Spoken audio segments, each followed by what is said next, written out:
Common Craft Project by Aleah Chater, Ben Robson, Mykah Stoneley, Brian Stewart, and Jolene Peterson. The hop industry was one of the first agricultural enterprises that hired First Nations as seasonal workers. Just one large hop plantation required hundreds of workers, which gave many First Nations families many new opportunities. The hop plant is used for making beer. For each pound of hop berries picked, the worker made 1 cent. For the very efficient workers, they could make $3 a day. That's for picking 300 pounds.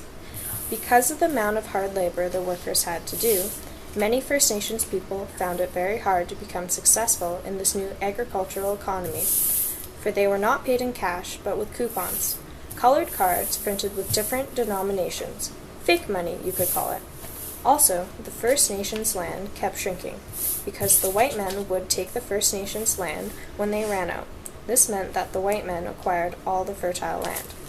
So instead of getting involved in the agricultural works, they had to settle as laborers.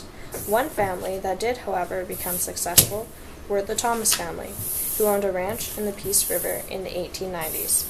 They paid a price to become ranchers.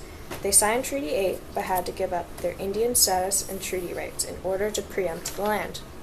This new form of economy greatly affected the First Nation people's traditional lifestyles by having them assimilate into wage laborers, which often meant they had to move beyond their usual regions, which resulted in the spread of smallpox in northern tribes.